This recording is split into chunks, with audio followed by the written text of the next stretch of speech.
Hello, good afternoon, good evening, good morning, wherever you may be, and welcome to Fireside Chat number 52.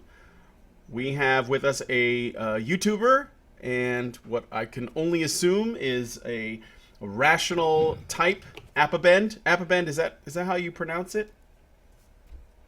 Am I saying your Sorry. name correctly? Yeah. Okay, good. Appabend.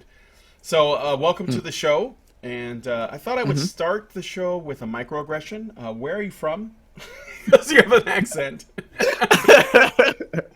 I'm from Indonesia, so there's that. Aha! I guessed it correctly. I was like, sounds Indonesian to me, but I don't. Yeah. For fear of being called a racist, I better ask. So, Yeah, I think you're supposed to like assume thing. yes, as I did. Well, actually, my wife was like, "Oh, I think he's Filipino," and I was like, yeah, I could see that." So, but I better ask. Well, Yeah, I've had people say that. okay, cool. Well, on behalf of Western people, I want to thank you for The Raid because it's an awesome movie, and it seems to be the one thing that you guys are known for. So, uh, see, that's said. I'm breaking the ice, guys. I'm breaking the ice. So, Appaband, what made you want to make YouTube videos about the stuff that you talk about? Well, where do we even begin? So I actually started off just making game reviews, just not really this sort of content. Uh, the way when I started making this sort of content is because by the time Gamergate happened, but that was like 1 year after. So it was like in October 2015, and don't get me wrong, it was just like 1 year, but Gamergate is still like it's still like a thing in there, and I was noticing these unethical issues and practices on video game and video game industry, in the journalism realms, and they talk about feminism and all of that. And I was like, what are these even the stupid things that, for example, Sargon pointed out. I love his This Week in Stupid series. Uh, I just basically watched through that and just noticing these constant dumbassery. That's like, including the ones in the video game industry, the one that I care about. Like the reason why I jumped into this entire thing is because they started attacking gaming, and gaming is something that I really care about. So, well, in the nutshell, that's basically it. Mm. Where did you get swept up into Gamergate pretty early on, or did you not know anything about it? I mean, what was your I guess your interest or level of involvement with it? I am, to be honest, by the time I knew Gamergate, by the time Angry Joe said, "Oh, the Gamergate controversy," and he poorly explained everything. Like, what in the name of God? I don't know who the hell is this? Who the hell is that? I jumped in Gamergate. By the time I started googling Gamergate, and I was like, reading the things, the harassment, that Zoe Quinn received and everything like that. I was like, okay, what? How could she receive harassment just because he's a gamer? No, that's nonsense. That can't believe it. I did a little bit of research about it, and I was like, okay, so it's all about that. So the media has been misrepresenting everything, and when I tried to type in Google Gamergate, oh, it's actually a misrepresentation. The Wikipedia page, the reason why I got so confused, it misrepresent a lot of things. It just basically, it doesn't, well, it doesn't really say a lot of truth. And then Sargon pointed out a lot of these things here and there. Deep Freeze also pointed out a lot of things here and there that I actually get, that I actually understand. It's Hmm. That's better start jumping in. Gamergate. So you were okay. You made a really good point. When you heard about what was going on with Gamergate through Angry Joe, you decided not to just take it at face value and look into it yourself. And when you did, and you started to essentially question the narrative, that's how you found out what Gamergate was about, right? Yeah, So it was yeah. pretty easy to get the truth out of it. Like Angry Joe could have done this himself, couldn't he? Yeah, he could have. And it's not really Joe that he did it. Let's just say I find it what Angry Joe said was nonsense. It's just that I'm still confused. Angry Joe said his points very poorly on that video, and by the time he said it, I was confused, and I just tried to Google in, and it was about this. But when I try to understand, I still find it, even if after I understand it, it's still nonsensical. Well, that's how I encounter Sargon's video. Yeah. So Sargon's videos on Gamergate, and I think he was doing at the time he was doing lots of hangouts as well.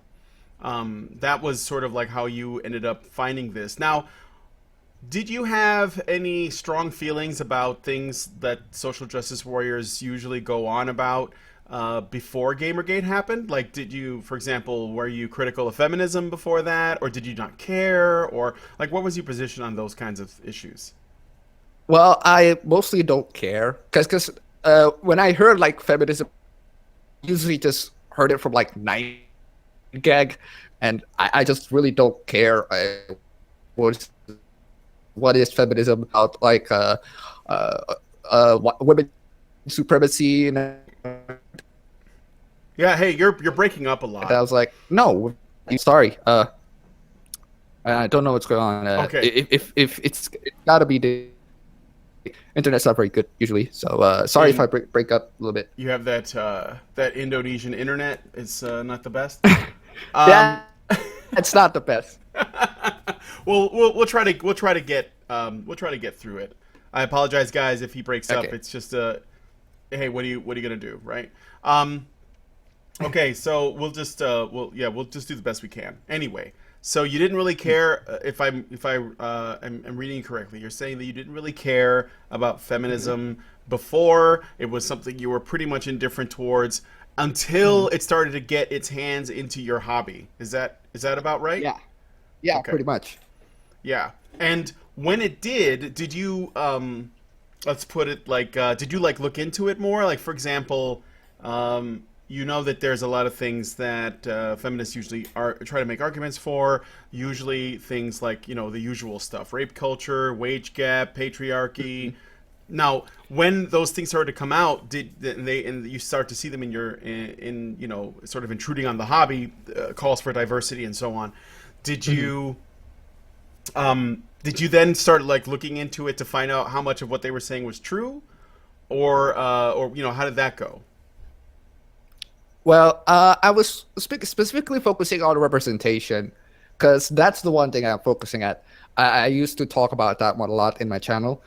And when I heard about, the first time I heard about representation thing was when they're basically demanding certain characters of certain races to be in this certain particular game.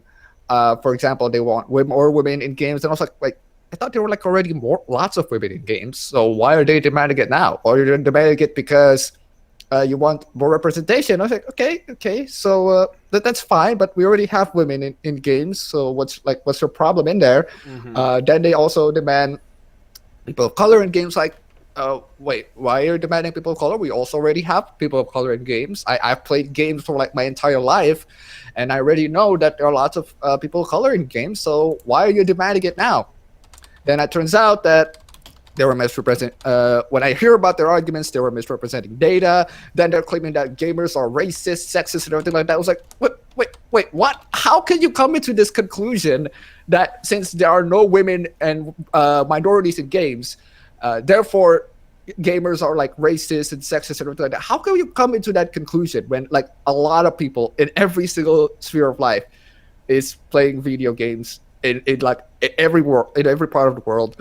Including women, including minorities. So that strikes me as nonsense. And it's not that I find that their intention or their arguments say you want more representation. Okay, that's okay. I can agree with that. Fine, but by the time you start using the argument that gamers are like racist and sexist if they don't have it, it's immoral if they don't have it. Like that is it's just stupid. It's nonsensical to me. Yeah. Let me ask you a question. You don't think okay?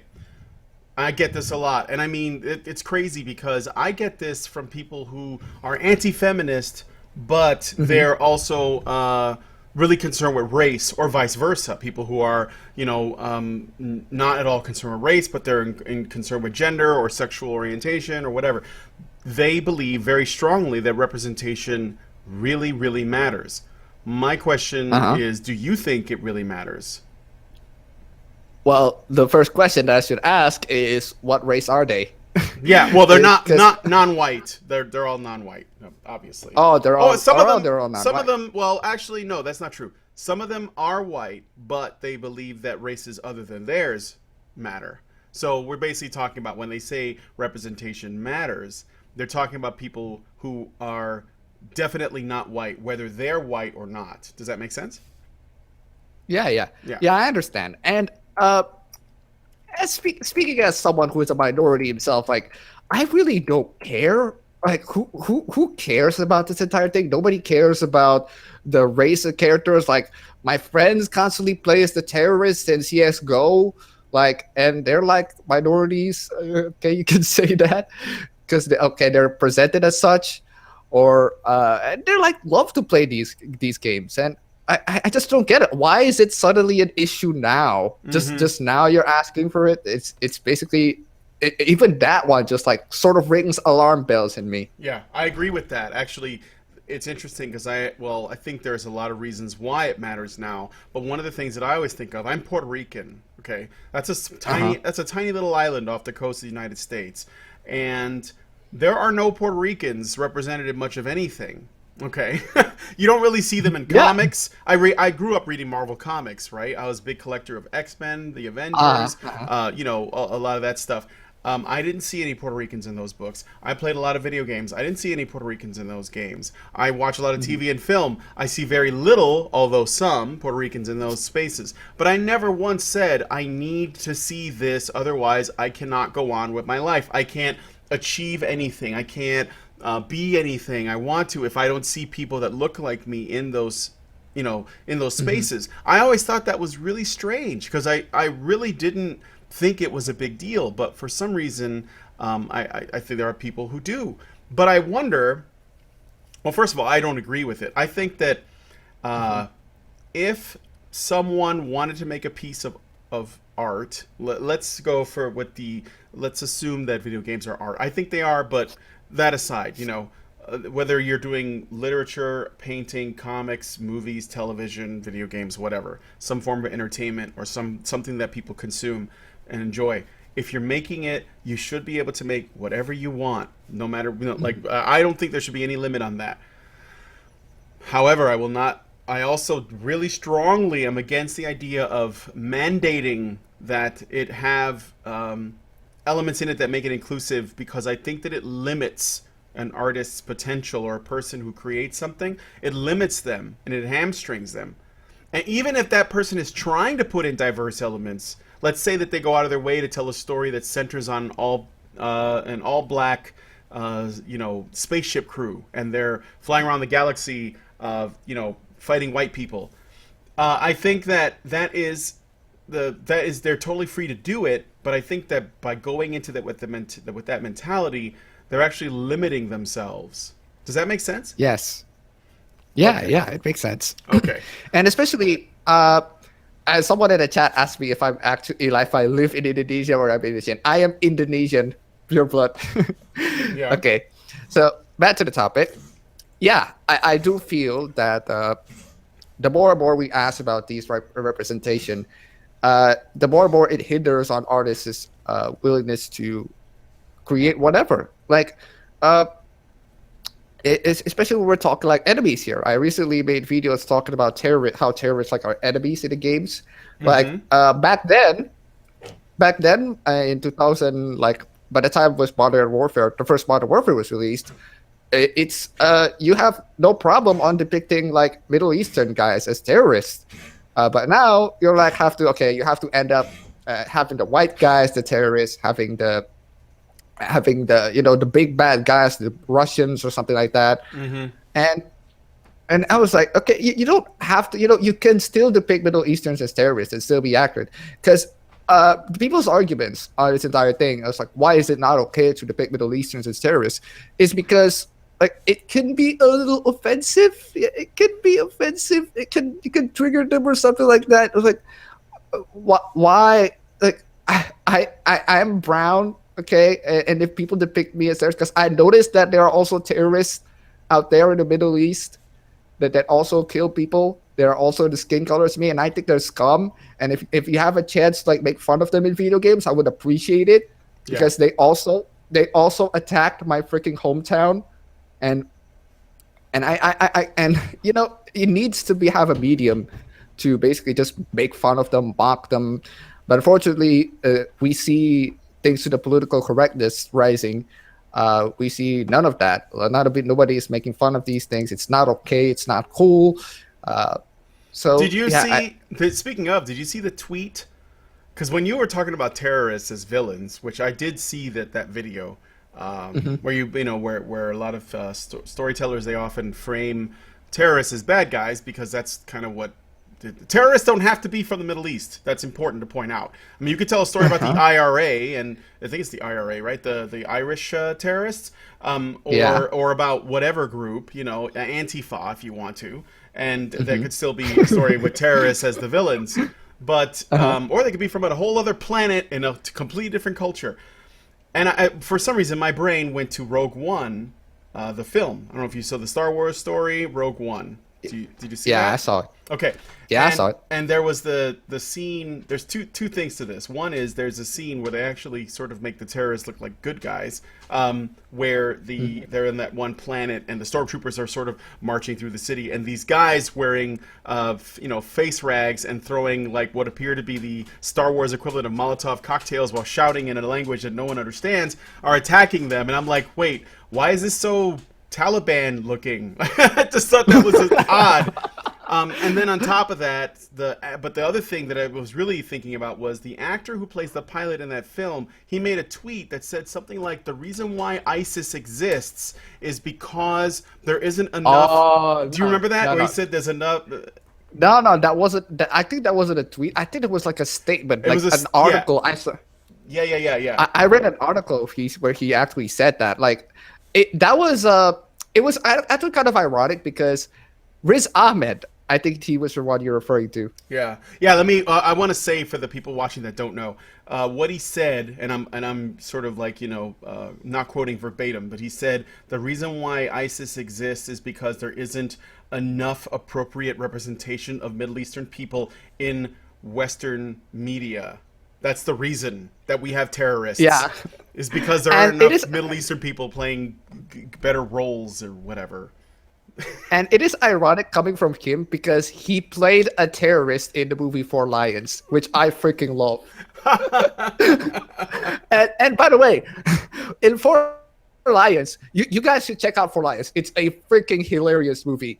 It's a movie. It's such a refreshing, because it's a movie depicting terrorists. Like, the message of that movie is basically that there are terrorists that are like so ideologically motivated. They really want to like fight the system and everything like that. Four Lions showed that some terrorists are just dumbasses, like just real dumbasses. People who have like zero intelligence. They want to rebel against something. They have this. They just want to do something. They want to rebel, but they don't.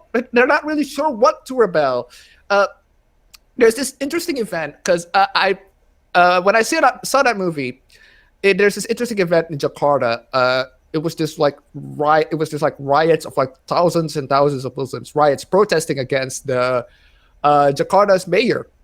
His name is Ahok, and he basically said something that basically quotes the Quran verbatim.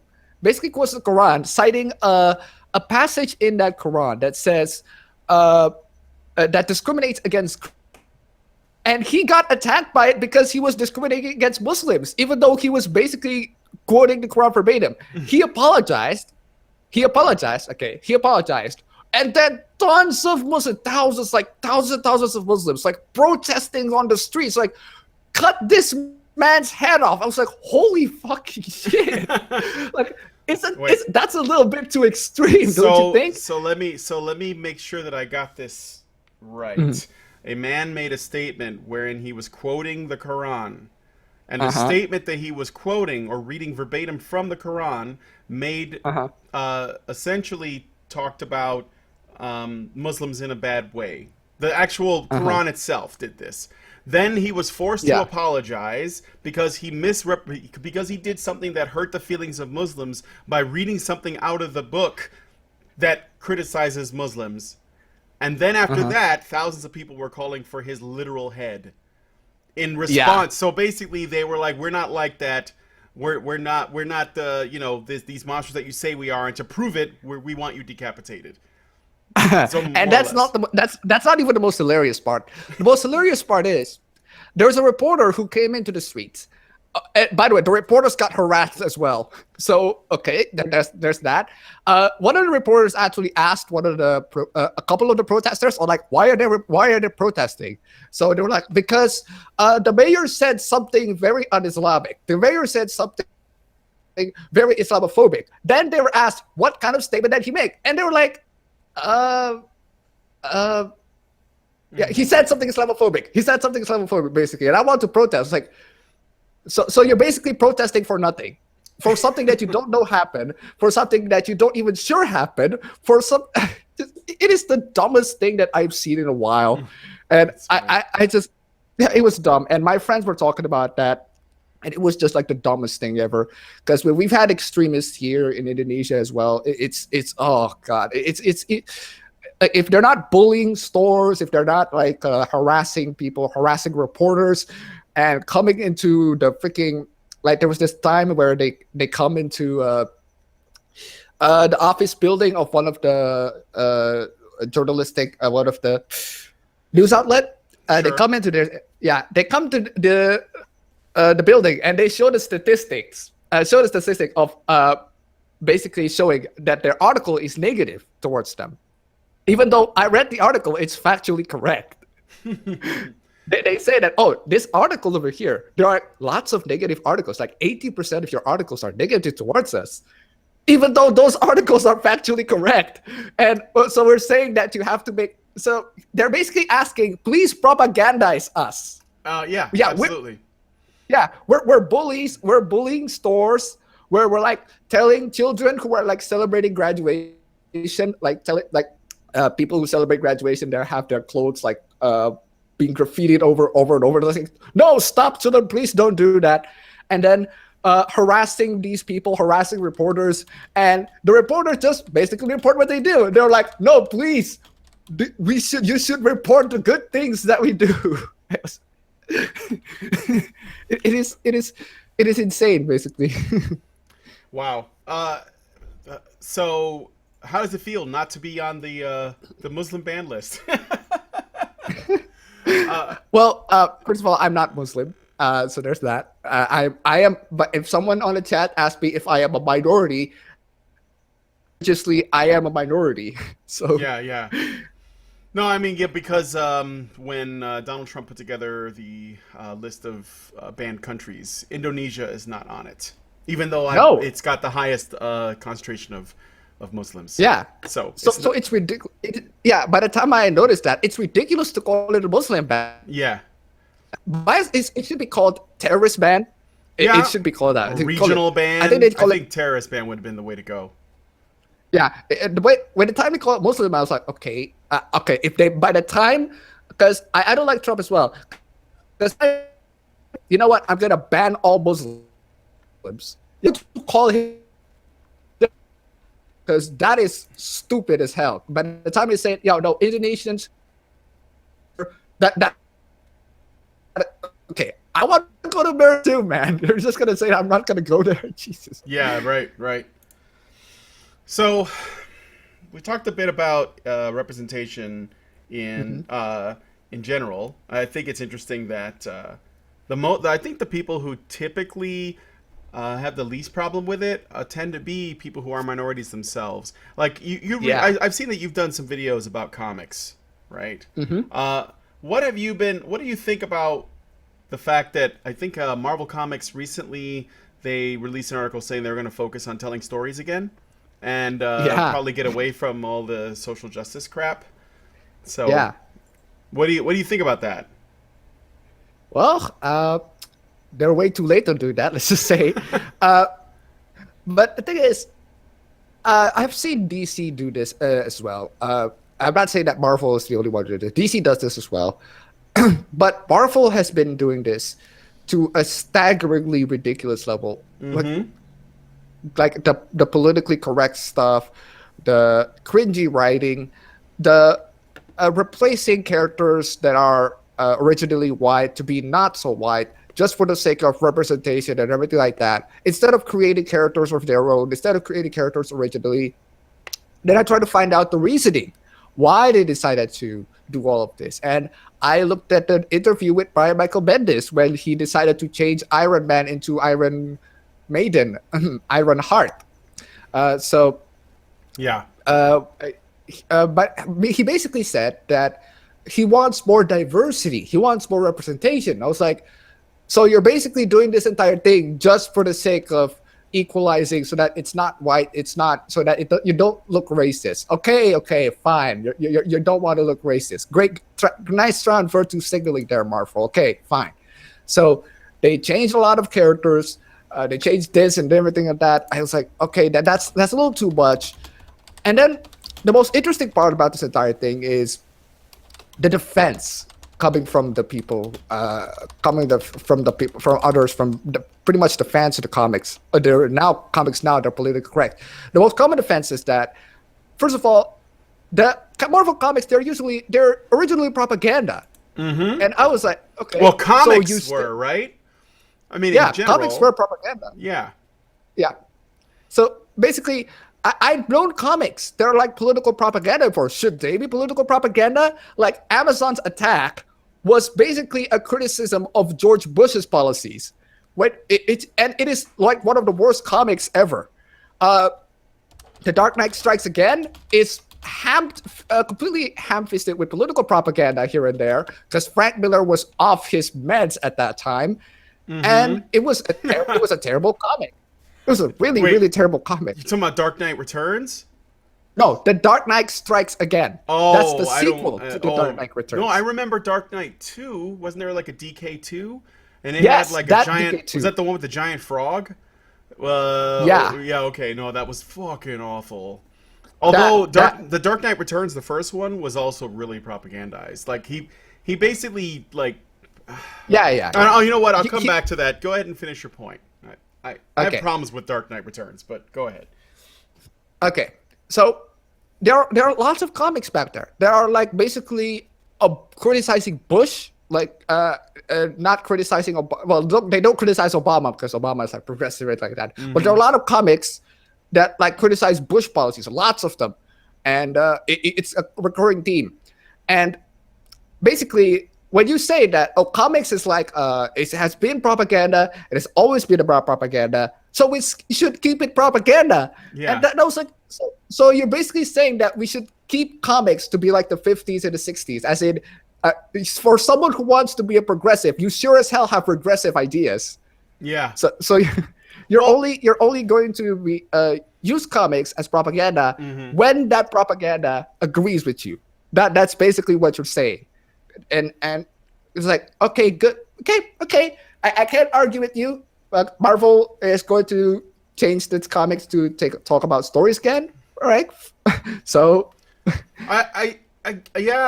okay. Here's the thing. I was just thinking, in the 1940s, when they were making comics for wartime, they were definitely, at least in part, propagandized. However, I think that a lot of the times the reason for it were a lot of the writers and artists were Jewish, and this was World War II. And so they had a real reason to want to make this stuff. But it wasn't, I'm pretty sure it wasn't as though the government went over to them and said, you guys need to start writing about this. They did it of their own choice. Yeah. It was basically like a voluntary thing. Plus, I think that was a time period where, the medium was really, really new. And the way that they were approaching it with regards to telling adventure stories, dealing with superheroes, was even newer, because before that, it was more like comedic things like Popeye and, stuff like that. So once the war was over, then there wasn't so much a demand for superhero comics, which is why you have that period where there weren't really any. And like, I think Marvel stopped doing superhero comics, and they were focusing on detective stories and romance books and giant monster things, because with the bomb and everything. And then DC Comics was trying to carry on with like the superhero stuff, but because there was no like real threat, like the Nazis, the stories were pretty corny and bad until we got into around the 1960s, where people, the Cold War was sort of beginning, and all of a sudden comics were becoming interesting again. There was a real threat of nuclear war, or at least that's what people felt. And so Marvel made a big comeback, and it was all. And then of course we put a man on the moon, and so the science fiction thing took off, the nuclear war thing took off, and so you had stories like the Fantastic Four, the Incredible Hulk, all this stuff, right? But it wasn't really propaganda, I don't think, at that time, because it wasn't as though Stan Lee was trying to sell anyone on an idea when he was writing these books. He was basically looking at the times, and he wanted to tell stories revolving around it. And these were stories that they transcended things like gender and race and so on. They were basically about, if we had World War III, what would that be like? What is the danger of nuclear war like? Well, Hulk, the character, was actually meant to be sort of a reflection on that. That's why he was made by radioactivity and stuff like that. He's kind of like Godzilla, because Godzilla is basically the same thing, right? So when he was doing that, he wanted to talk about that. When he did the Fantastic Four, he wanted to talk about other things that people who are writing science fiction stories were talking about. Like, okay, now that we've sent a man into space, what's out there? Like there's a whole other world of adventure, in the same way that pulp books and these sort of like dime book stories from the early 1900s would talk about things in parts of the world we've never been to, like deepest, darkest Africa, or maybe what's underground, or whatever. So you had like these sorts of stories. Forgive me if I'm getting like way too deep into this, but I think you can. We're on the same page here, and I think that once we were past that, we started getting into more human rights issues to discuss, like that. And I think that's why you had the X-Men, because they were meant to reflect bigotry, but all bigotry in all of its forms, right? So it wasn't just about race, but it was also about sexual orientation. It was about just being an outcast, just being different, in some way. And so when Stan Lee approached the X-Men story, he did it in a really smart way, because he didn't say, these characters are all black and everybody hates black people, so we're going to have them fight the Klan every week, and you'll run out of shit to do really fast. But if you tell the stories in a way that everyone can relate to on some level, then you can actually reach way more people, and you can make something that has a lot more lasting power. And so when he wrote the X-Men that way, it works better. And that's one of the things that I've noticed, is that today with with a lot of people who write comics, their addiction to identity politics has actually taken them backwards, away from the kind of big picture storytelling that a lot of these comics legends that I'm talking about wrote about. Not only was X-Men great because it talked about this concept of prejudice in a way that was outside of race, but they also asked really interesting questions, like Jack Kirby, right? He designed the Silver Surfer and Galactus because he wanted to talk about what God would be like, or a god, if it actually existed in some cosmic way. Because there were interviews with Jack Kirby where he talked about Galactus as symbolizing a god, and he wanted to discuss God without actually discussing God, which I think is just as interesting as, say, talking about prejudice without actually, bringing it in, being so ham-fisted with it. Yes. Does that make sense? Yes. Yeah. Yes, it makes sense. So now, I also want to reiterate some of the points. By the time you talk about these comics, like in the time of the 80s, like, why is X-Men so popular? Why are some of these comics that indirectly talk about war, they're like so popular? One of the main components on why those comics get so popular is because they can still stand on its own merit without the necessity of being an allegory towards a particular event in the real world.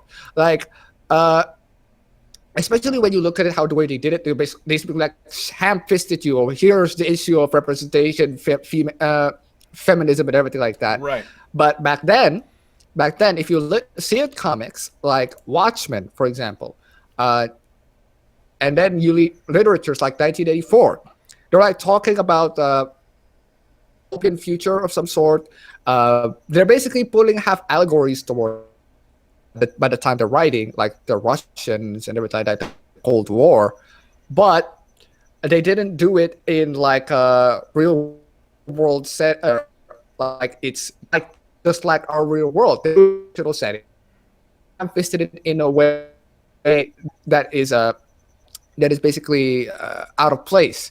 They do it in their own fictional setting. They do it in their own universe, and they execute it like just take for example 1984. Yeah. You have to like understand how 1984 is like an allegory to Russia. You don't really necessarily have to. Like I read 1984, and you don't have to like understand that it's an allegory. It's an allegory of the Russians. Right. You don't have to like read 1984 and then go find other sources to help you explain what 1984 was referencing. Like it stands on its own, and you get it. Yes. You know. And so, like, an Animal Farm is also the same way. That's another Orwell book. Yes. Yes. Yeah. And one of the great things about that is if you, let's say that you are someone who feels strongly against communism, or even someone who feels strongly for it, and you want to make the case for what, I mean, I don't know why you would, but let's say you do. If you want to make the case in a stronger way and tell a really good story, you could do it in such a way that is, as I was saying before, less ham-fisted by talking about it in the context of greater principles. Basically outside of the small scope. Let me go back to reference the thing I mentioned before.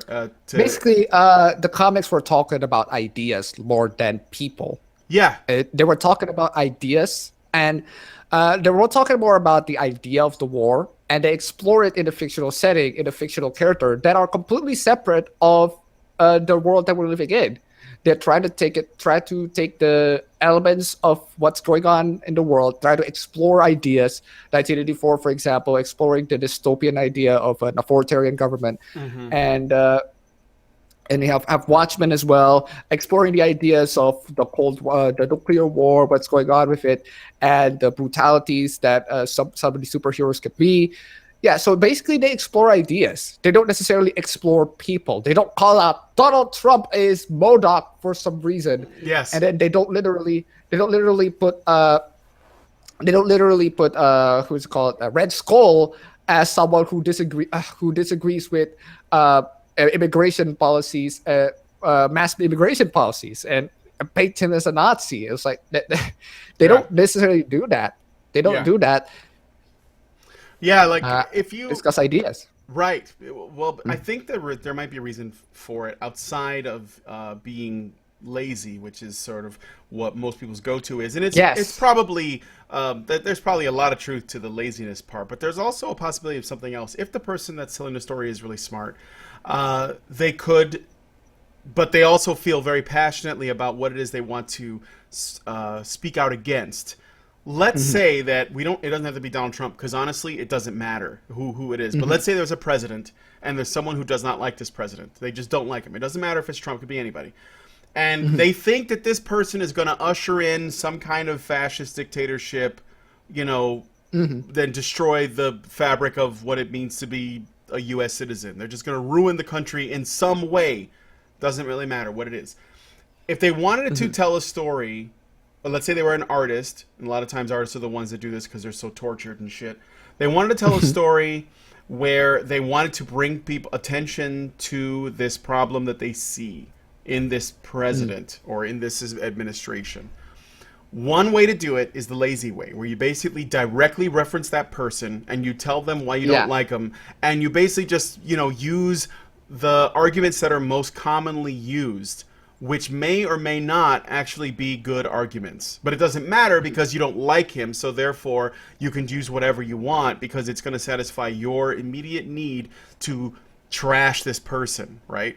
And that's the way that people usually go. That's why you got, MODOK with Donald Trump's face. That's how you got it. Or whatever it is, because I'm sure that, let's say, in in the UK, there's probably some comic that has Nigel Farage's face on it, or they use they've made books making fun of people like Alex Jones or people like MRAs like us. So you could do it that way, or the way that will actually probably leave a much more powerful impact would be to make arguments or cases against the ideas that the other person who you oppose supposedly supports, right? The ideas beyond and showing the real danger of those ideas being followed to their logical conclusion as a way of warning people. The thing is, though, in order for you to do that, you would actually have to research the ideas themselves and find out where they lead. And you'd also have to be able to, I think, for your own sake, unless you just want to straw man the shit out of this person, which is intellectually lazy, so that still goes back to the first point, you'd have to figure out if that other person, the person you're making a case against, actually supports these bad ideas. Right. And I think a lot of times people don't really want to do the legwork involved in finding out. I think that in most cases, they just take it at face value and they say, well, I don't like this person, and I'm going to throw a tantrum on paper with my brushes or whatever. Yeah, and the thing is, since you bring that up, because if by the time they're required to do research on the opposition, like I doubt that they will actually do research on the opposition, because the thing is, they have their own mind, they basically have their ideologies entrenched on them. Like by the time they search for dissent opinion, these people are not going to be looking for dissent and opinion. Other people opinions from others, they're going to strongly hold on their beliefs. They're, like people said, feminism is a religion. They're going to just hold it as much as strongly as possible. They're not going to have people to challenge their worldview, and if they have people challenge their worldview directly, they're going to block them. I've had people do that, even though I have never interacted with them. I'm like the most passive person in the entire universe, and I have barely interacted with any of these people, and they're like block me for some stupid reason, even though I never interact. I'm a very passive guy. I only retweet stuff. If I'm the most harmless person you can ever think of on Twitter, I only retweet stuff from people that I follow. So I don't know why you have to block me and everything like that. And these people are not willing to share ideas. Yeah. Or they're not willing to explore new ideas. They're not willing to understand what the opposition says. They're going to, like you said, straw man people. They're going to make arguments that people don't make, and they're going to assume that that's what we make. So they're creating this universe, this utopian of them. They're basically using Marvel as means of fan fiction.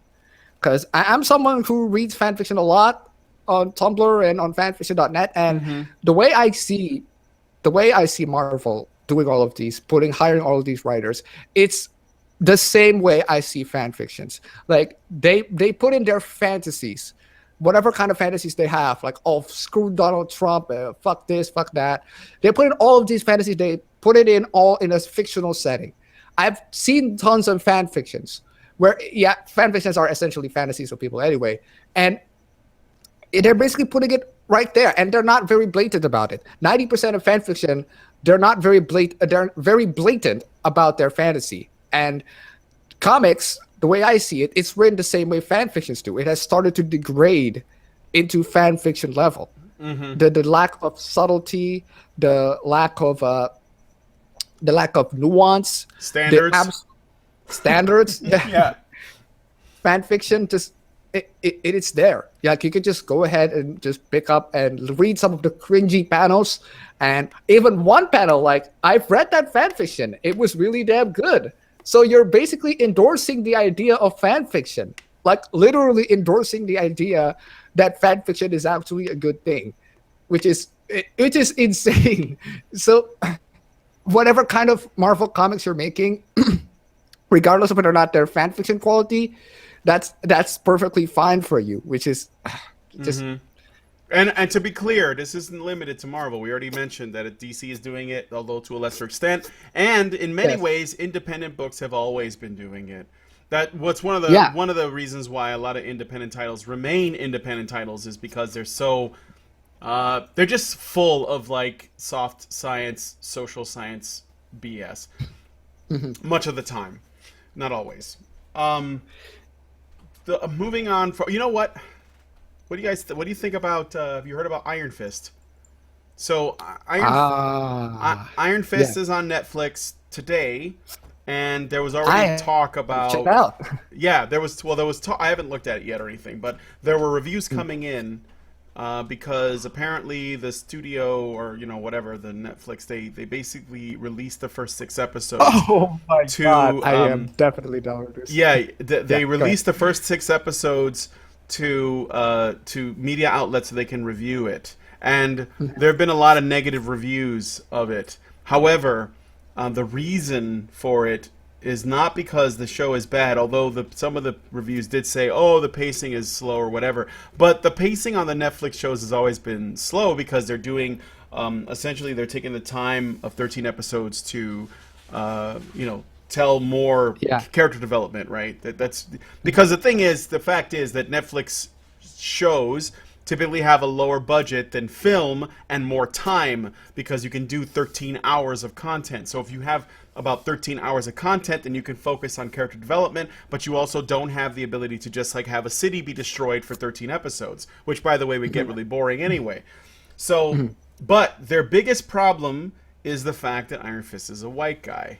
And they were calling for diversity. And there was I think it was an Asian actor who was in the show who released a photo of himself saying, it would have been cool if Iron Fist was Asian, but I got a chance to work on the project and I'm happy for that. And then someone else, there was also another Asian dude wrote an article about it saying, that he should have been Asian, which I find funny because, well, first off, Iron Fist has always been a white guy.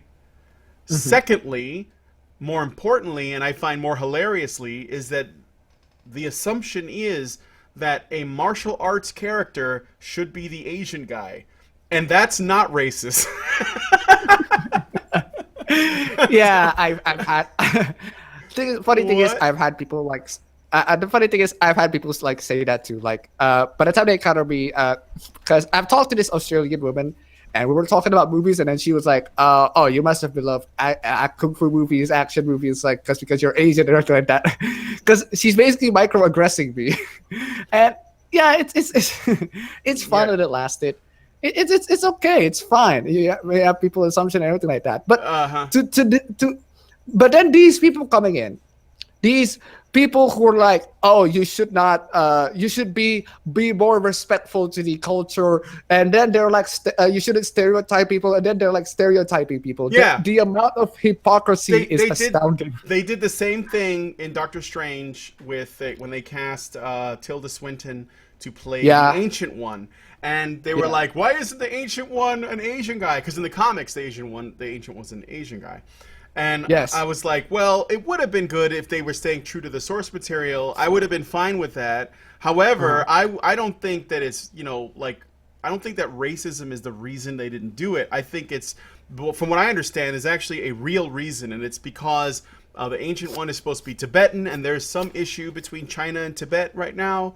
And so Yes. they were working within that to basically make it work. And so they changed the casting, because China has an issue with Tibet. So they did that. However, on top of that, I was like, I find it strange that you guys think that the really old wise person that speaks in riddles that lives in an Asian country has to be an old Asian guy. Like but you're against stereotypes. Like, I mean, I don't care personally, but you're the ones that supposedly care, So, and also, I'm going to go back to Iron Fist real quick. The thing about, maybe a lot of people don't know this because Danny Rand, Iron Fist, he's like a, C-list Marvel character that only diehard comics fans know. Yes. But the thing about him is that in his story, he went to learn martial arts in Kunlun, but he was not originally taught because the people who knew martial arts there reserved it only for other Asians. So they were the ones that were racist, okay? They were basically like, we only want to teach this to our people. You're an outsider. You don't belong here, Guilo. We're not going to teach you. And the thing is that he had to convince them that he was worthy of being taught. And it's actually allegorical, but they didn't do it in name because they used to write stories really well. It's actually a nod to Bruce Lee because in Bruce Lee's time, he came to the States and he wanted to teach people here martial arts, and he wanted to open a school. And the Chinese, that he I guess there was like they were against it. They didn't want him to teach the foreigners. They didn't want him to teach the Americans their secrets. And he did it anyway. So this is connected to that, which is funny because that's actually, in my opinion, it can be, if you wanted to make a statement about things like nationalism or racism or whatever, it would work. It works better in that context because you can show, if you can show that white men can be discriminated against and that they can also prove themselves in an arena that is typically not white. The thing about it is that people will likely have a little bit less sympathy for the white man by virtue of him being white, but they'll understand the point that things like racism and nationalism or whatever it is, the ism is, discrimination, prejudice, anyone can have it for anyone, which is it's a truth. It's just a fact. And if you do it that way, I think it's actually more effective. Yes.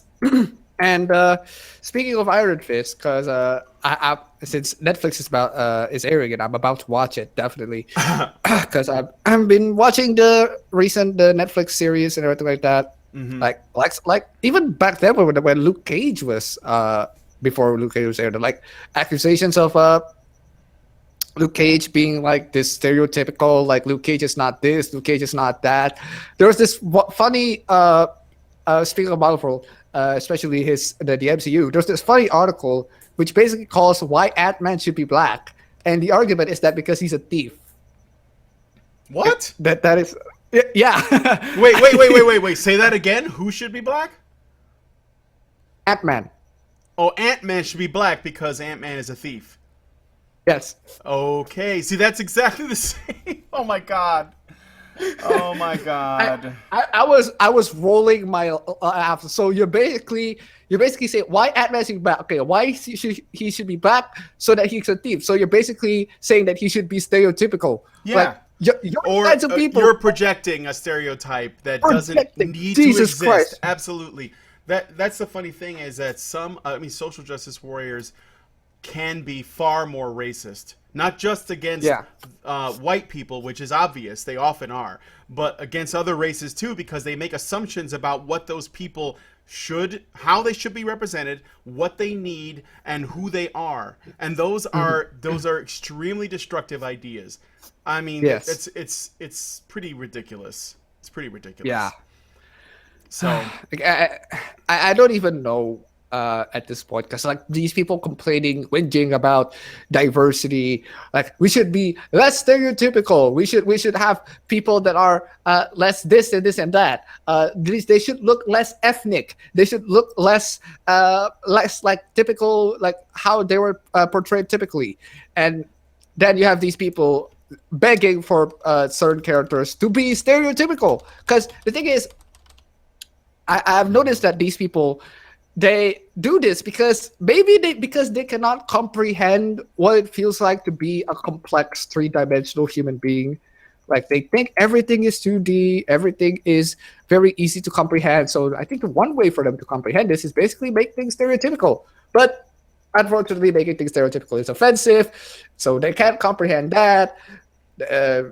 I don't even know. I don't even know what to argue with these people. Yeah. So, okay. So I want to go back to video games. I'm a big player of them, although not as much as I used to be, and I don't really look at media anymore. I used to be that guy, that would be like on IGN every day, and I would always know what was coming out, and I was like super stoked for it. And I have way too many game consoles and way too many games for each one, but I've calmed down in my old age. And plus, I don't have the time that I used to. So I don't really consume any of like the online, like I don't go to websites anymore. Gamergate has a lot to do with it because my trust in all gaming websites, except for a very small number that has been approved, basically, I don't go there because I don't trust them. Even if they've like changed their ways or say they have or calmed down or whatever, I just don't. I go to YouTubers to find out what, what I want to see now, and I trust them far more. But I've noticed, because I never played these, but I've noticed that Mass Effect has been getting a lot of shit. Mass Effect Andromeda. So what's with these ugly ass characters? I mean, they are so fucking ugly, man. Okay, it's so ugly. Even PewDiePie is questioning it. PewDiePie. Okay, it got PewDiePie's attention, BioWare. Okay, Yeah. your game is so garbage. PewDiePie said, "Okay, your game is garbage." What happened, BioWare? Like, I just recently watched the video. He was like, "What happened? Mass Effect 1 and 2, they're like used to be great games. Dragon Age, there used to be great games, but now he pulled off a footage from Dragon Age Inquisition showing how god awful it is. Then basically BioWare went to shit. It just terrible. Mm-hmm. I still don't get what's going on. But the thing is, I think someone on Reddit explained to me. Do you know? Yeah, what are you? Oh, I was just going to ask, do you know if the same people who worked on the original Mass Effect trilogy, which I also didn't play, but do you know if those people worked on Andromeda or if it's a different team? Because something about it feels very different. But go ahead. Yeah, that's exactly what I'm about to talk about. Oh, okay. The people who are... Here's the thing. The history is actually very interesting. Back when they released Dragon Age, the first Dragon Age, they were very successful and everything like that. Like, oh my god, this game is very amazing. And Mass Effect was released. Like, oh my god, this game is also very amazing. Then EA basically went on to BioWare. They bought BioWare essentially. And they asked BioWare to basically make RPG games for like every year. And that alone is a very demanding task. Mass Effect 1 was like 2008, 2007, 2008. Dragon Age 1 was like 2009. And Mass Effect 2 was like 2010. Next year was Dragon Age 2. And then the next year after is Mass Effect 3. And then 2 years later, it was Dragon Age Inquisition. Mm-hmm. So there's a lot of demand for games. And especially since EA is handling this entire thing, they're the ones who handle these franchises. They want to make sure to cash in as much as possible. That's why you see the degradation on the quality. You see Mass Effect getting worse and worse every time. You see Dragon Age getting worse and worse every time. And one of the reasons why those games get worse every time is because the pressure on the workforce is way too much, to the point where the original team quit the entire thing because they couldn't handle the workforce anymore. They couldn't handle the pressure from EA. So they replaced it with some new people.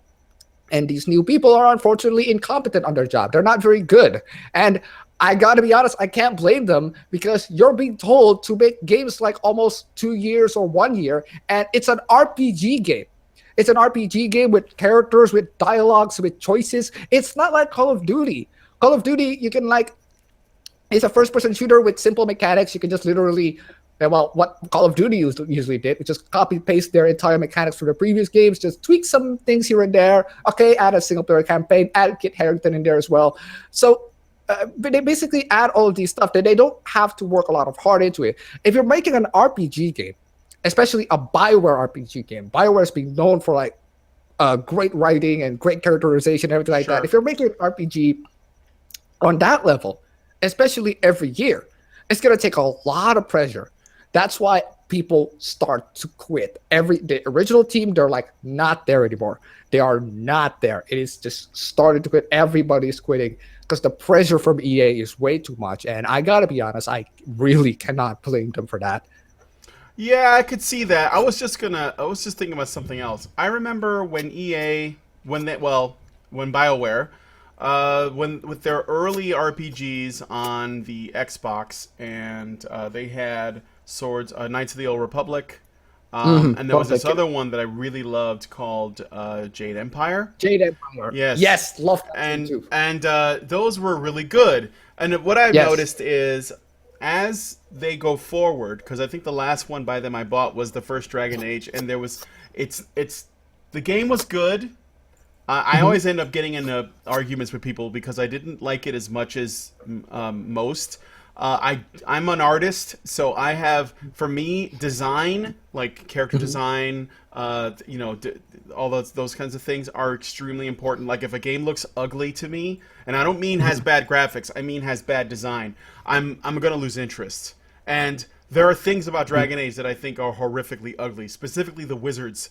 And I made a wizard, and I was like, God, my guy looks like ass, So after I finished it, I didn't play any more Dragon Age games. But what I noticed is, from other people who were really into them, as well as Mass Effect, as those games progressed, every time another one came out, it was a little bit worse than the one before it for one reason or another. Yes. Not so much with the storytelling stuff as much as it was with things like gameplay. And I was wondering if in the time between the release of Knights of the Old Republic and the time of this new Mass Effect Andromeda, in that window of time, was the social justice infestation growing as all that was going on? Because I remember, this is before Gamergate happened. I remember I bought the very first Assassin's Creed, which I know is a different, publisher and everything. It's Ubisoft. I bought the very first Assassin's Creed, and I booted it up, and the first thing they tell you is this game was made by a group of diverse individuals from of all different faiths and religions and ethnic backgrounds or something along those lines. It was this disclaimer, and I remember looking at it and going, "What? Like, I was like, why are you telling me this?" And the thing is, since you bring up Assassin's Creed, because my brother is a big fan of Assassin's Creed, even he was weirded out by that message. Yeah, and I noticed that Assassin's Creed, again, over time, you started off with the first one, and the second one made a lot of gameplay improvements, but over time you started to see more of this sort of like progressive political stuff was being slowly introduced. Now, I'm not saying that this was purposeful. I just think that what may have been part of it is the actual attitudes of developers, writers, artists, and contributors was either starting to change, or the crew was changing. Like, people who worked on the games would move on to do other projects, or they move on to their own thing or whatever, and then different people come in and they have this they bring with them. And I know I don't mean it to sound conspiratorial, because I don't think it is a purposeful thing. Although, in my experience working on this show and all the interviews I've done and all the people I brought on and all of the stuff that we've covered, I've noticed that a lot of this always goes back to academia. And I've noticed that colleges in the last, maybe the last 10 or 20 years have been making game development a big part of their selling point. Like, not that they didn't have classes for it, but now there are majors like game design, and game development and writing for video games and scripting for them and storyboarding. It's a big thing in colleges, and there are a lot of people going into it. So I wonder sometimes if that isn't a consequence of that. Like, we are at this point now where Mass Effect Andromeda looks so bad, and this is like a Western thing, because in Japan they pretty much do whatever the fuck they want, and they often end up with more diversity than we do over here in the West when we're trying to put it in, which is weird, but not untrue. So I wonder if that's not like one of the reasons why, as you were saying, on top of what is likely also very true, the Electronic Arts desire to constantly pump out games, because they used to do that with the Madden games and like the sports games, where every year they had a new one. But those were easy. All you had to do was like make a few improvements to the gameplay, change the player roster to make it match like whatever the current one was, and then you were good to go. But with Mass Effect or whatever RPG BioWare's got coming out that year, you have to like make a whole new story and go with that. So I don't know. I don't know if I made any sense, but those were just some of my thoughts on that. I understand where you're coming from, especially concerning academia, because I've seen lots of crazy stuff coming from like the college there in America. Like, I think this is not only limited to just video game design. I think it was just designed from like probably in a lot of aspects in the American university. And that scares me, because I really want to go there sometime, maybe getting my master's degree or something like that. And the climate in the American university, creating these safe spaces and everything like that, creating this inclusive space where everybody can be diverse, it's only making people comfortable. And the one way for us to not grow, to not basically have diverse ideas and everything like that, is to not have people grow. We need to have people confronted with hard ideas, with ideas that are that are not so comfortable. And since college is discouraging these ideas, since college is basically fighting, these offensive, that offensive, you'll see lots and lots of games from America, from the West, that are less diverse than the games in Japan. Because in Japan, nobody cares about this politically correct stuff. They don't care about being offended. They just make it. In anime, they make everything. Like you could literally think of anything. Anime makes it. Anime makes it possible. So when you have these restrictions of ideas, you're limiting people because it offends you. Then you're not going to grow. The industry is not going to grow. The gaming industry is not going to grow. Because what I've seen from Japan is that they make anything. Sure, there are things in Japan that you will say, "Oh my God, it's so fucked up," but that's the beauty of it. The beauty of it is you can make it. You can express it. You can embrace it. You can literally say or make whatever you want in Japan. And that's why the industry grows. That's why the industry grows so much, because there are lots of options. There are diverse sorts of art forms.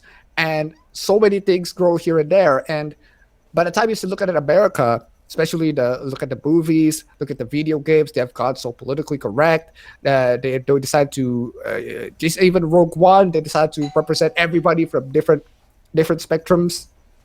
Yeah. And Overwatch, they decided to turn Symmetra into a freaking autist. I don't even, okay. I don't really care. Like, okay, I mean, like, okay, that's fine. Like, look, when they said, Tracer's now at least bi, maybe lesbian. They didn't really tell you, but, in the comic they imply at least she's bisexual.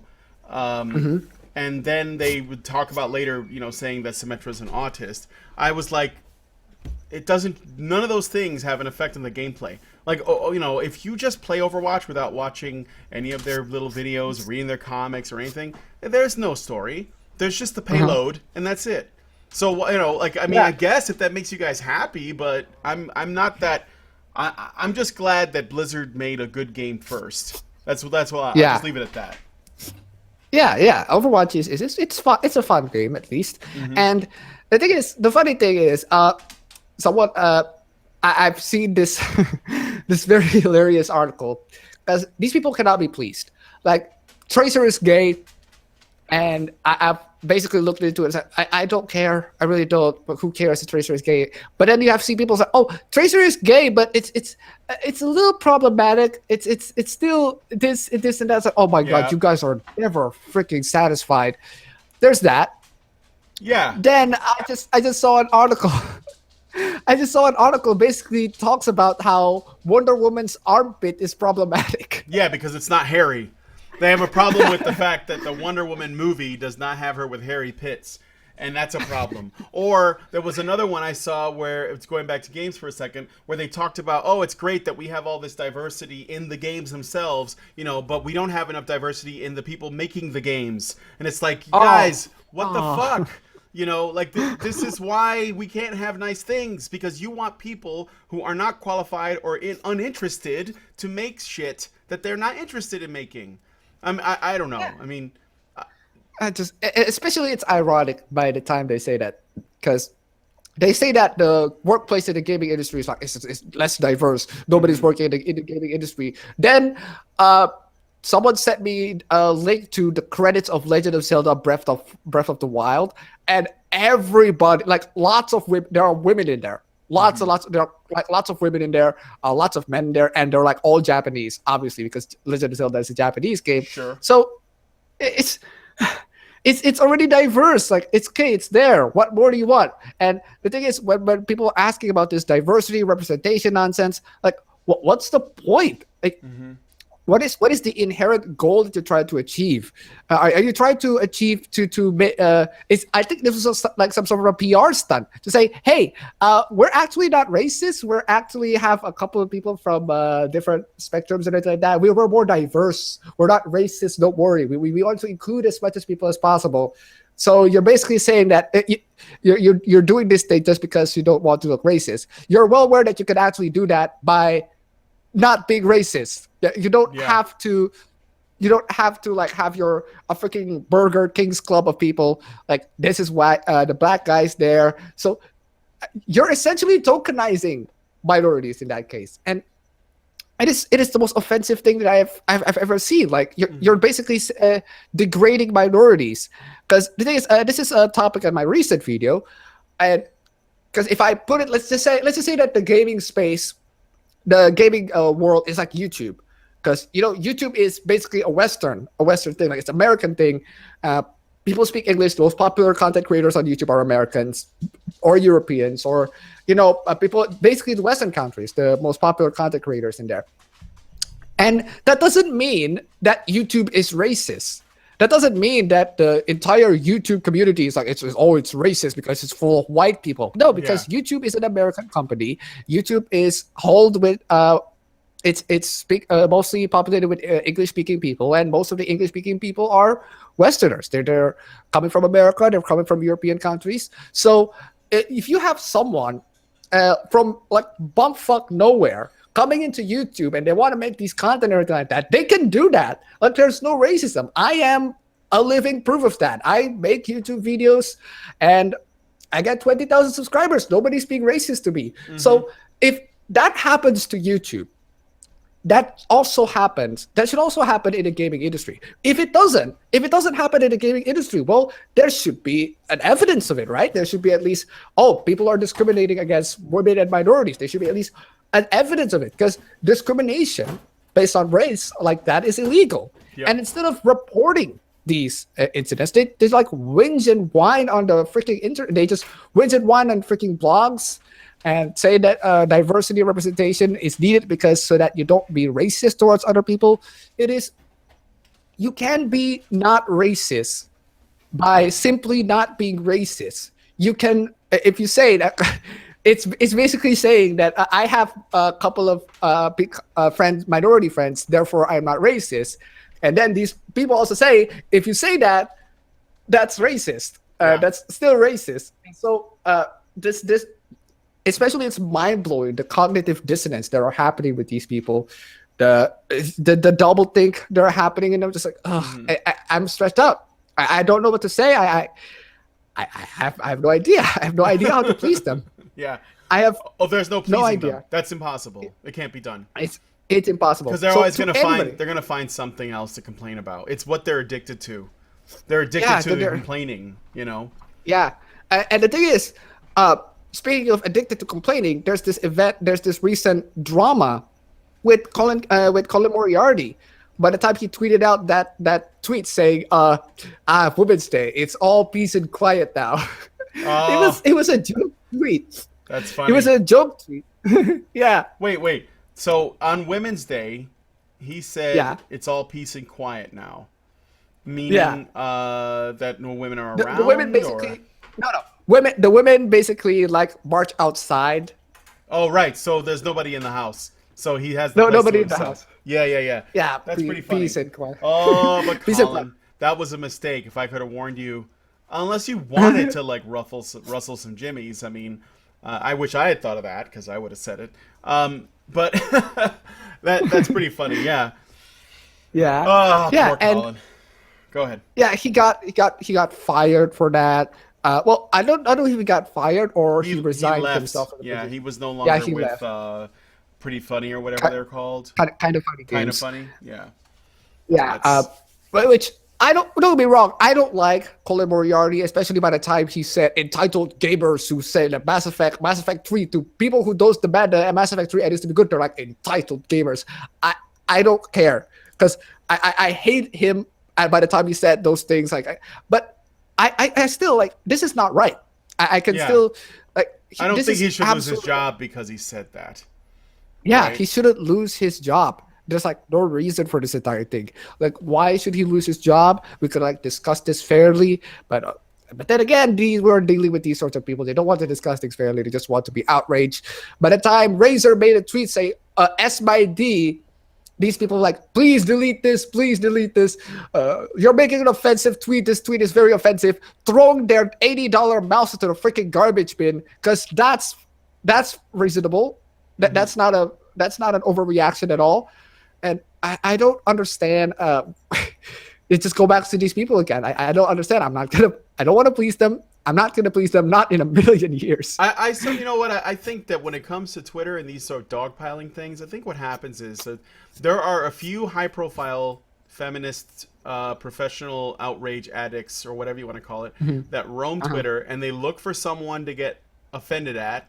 and then they see it, they decide, okay, I'm going to formulate my tweets to create the greatest amount of offensive reaction, and then I'm going to wait until all my followers see it, and then try to, but the goal is to see how many people I can get riled up by me acting outraged. It's kind of like, okay, do you remember the Zarna Joshi and Humongous? Yes. Okay, Yes. so when Zarna freaked out about Humongous, which started, if you watch the video, watch her the escalation. She starts off by just saying, you know, what did you say to me? What did you call me? Is that a sexual harassment? And then she didn't feel as though she could like get really crazy until she said, this person just spoke to me in a sexually harassing manner, or this is exactly how she puts it. And then someone says, well, what did he say? And then she says, oh, I asked him what his name was, and he said humongous. And she said it in this tone that says, you should get upset.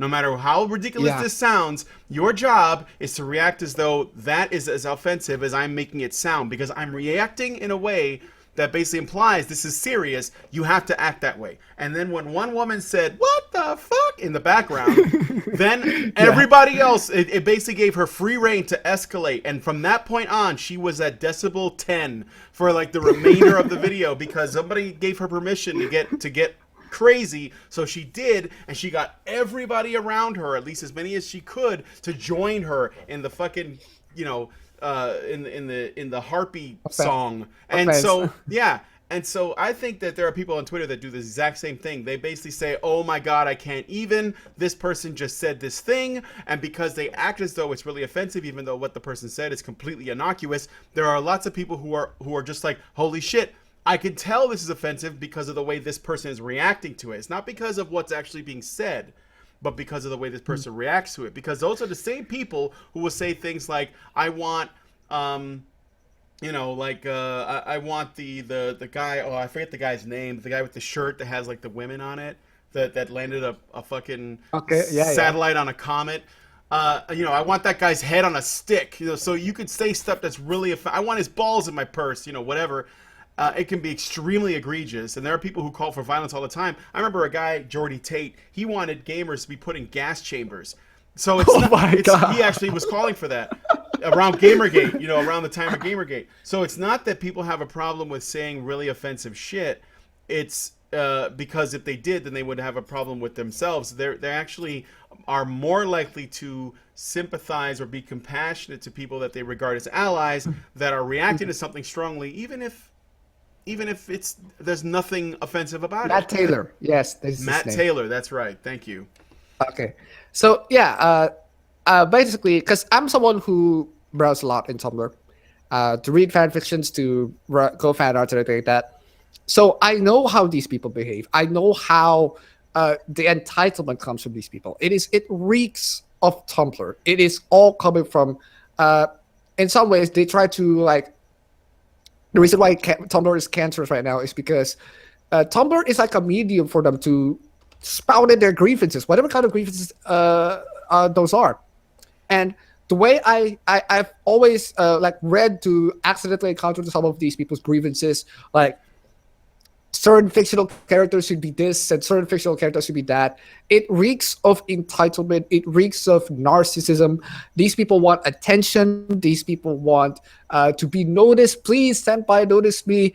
And because the thing is that when people argue about representation, but actually, the way you worded representation, everything like that, why didn't they represent me? Exactly.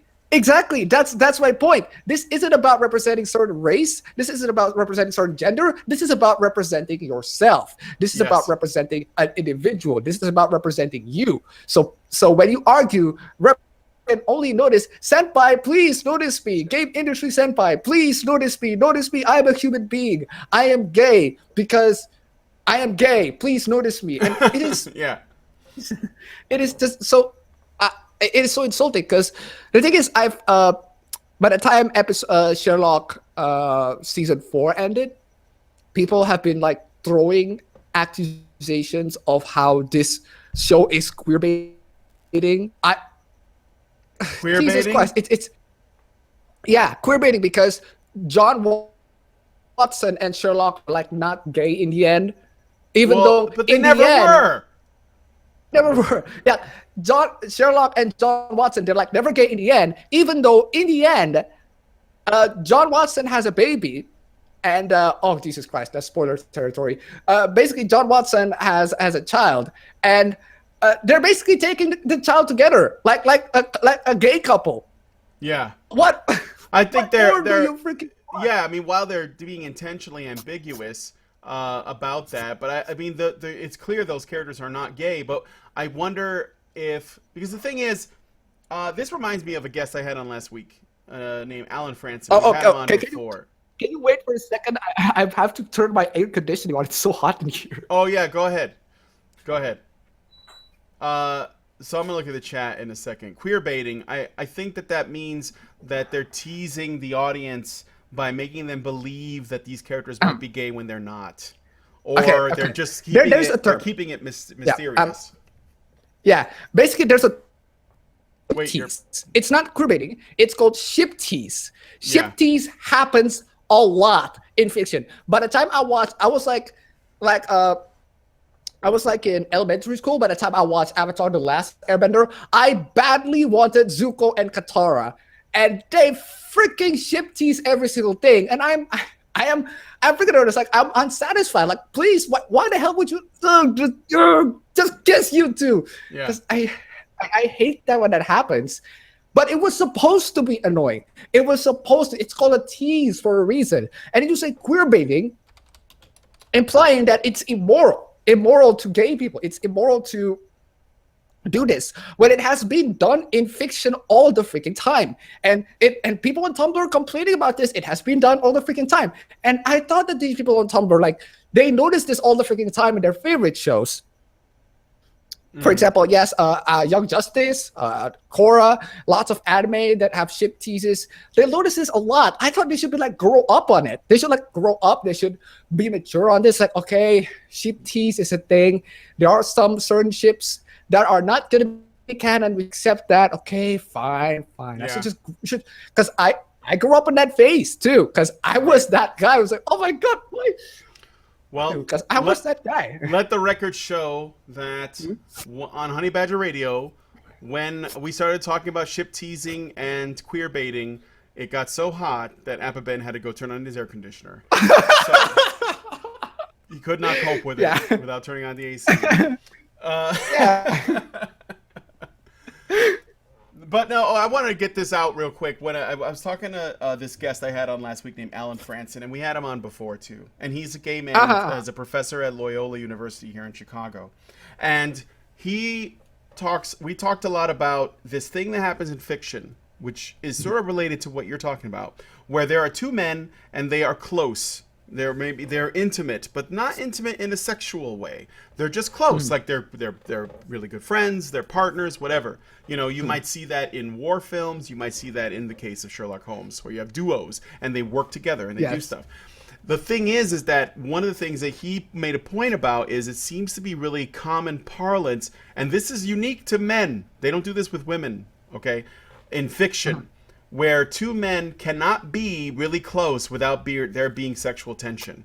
And as a gay man himself, he said that he doesn't like that because he thinks that there's something weird about the idea that whenever men are close, there has to be something gay between them. And that it doesn't have to be that way. They can just be, I mean, it can be if that's what you want to do, but it doesn't have to be. They could just be friends. And I guess... Yes. When I think about, Sherlock, I think of two guys who are comrades that work together and they've been through a lot, and that's it. Now, I think in Sherlock, the show, they did tease that a lot more. They even joked about it. I remember that not only with Sherlock and Watson, but also with Sherlock and Moriarty. There are some jokes with them actually being gay for each other. They literally kiss. Yeah. They literally kiss. In a flashback or something. But yeah. Yeah. So, well, it's in someone's imagination.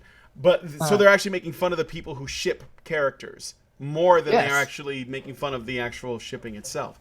And I found that to be really funny and gratifying because, while, again, I don't care if that's what people want to do, whether you're a fan fiction writer and you like the idea, or if you're actually writing something and that's what you want, the story you want to tell. But I'm kind of on board with Alan Franson where if I see two men that are doing something together, like, you know, working on solving some kind of problem, and it's essentially like a friendship or maybe a rivalry, like in the case of like the Rocky movies or whatever. I don't think that there's anything that it has to have like homosexual tension. I don't think that's necessary, and I find it weird that that's where a lot of people go these days with this, specifically with men too. You know. And the thing is, especially when we're talking about Sherlock, the writer and the one who played Mycroft Holmes, Mark Gatiss, is gay. He is gay. He is the writer of the entire thing, and even he said that all of this queer baiting nonsense, it is nonsensical. Like, I write whatever I want, I write whatever I like, and in Sherlock, I try to be as faithful as to the original, and you guys want to be not faithful just so that I can please your fantasy. Because the thing is, I've seen this happening, especially considering the degeneracy of these people from Tumblr, like asking certain fictional characters, certain creators to have their shipping canon. They want Captain America to be gay. Oh yeah, they did that with with Captain America, and I was thinking something else. They were trying to do something with Steven Universe, and they were trying to do something with Legend of Korra, and actually they got what they wanted, because originally they ended up doing that, and I think that they were listening to Tumblr. That's my theory anyway. Yes, I don't think they were intending to do that, but they just did that. Yeah.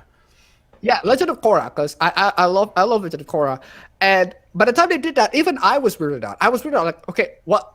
They grab their hands and they're like going into the abyss. Like, what? Are you implying that they're about to have a sexual relationship? And that turns out it turns out I was right. You're implying about having a sexual relationship. Like, my first reaction to it was like, okay. So I don't see lots of build up. I don't see lots of build. Okay, they do mail each other in like between season 3 and season 4. It's like, okay, but I need more of it. I need a little bit more build up. But to be fair, the romance in Legend of Korra wasn't really great either. So I think they just throw it in and just basically throwing it in as a last resort. And especially, it's interesting also that we have these shippers. These shippers from Tumblr, they're asking certain content creators to just ship their character gay. The two of the most famous examples, Steven Universe one, which got one of the even one of the artists got harassed because basically one of the artists tweeted out or retweeted a non-canon ship. It's basically not what's actually the story, and then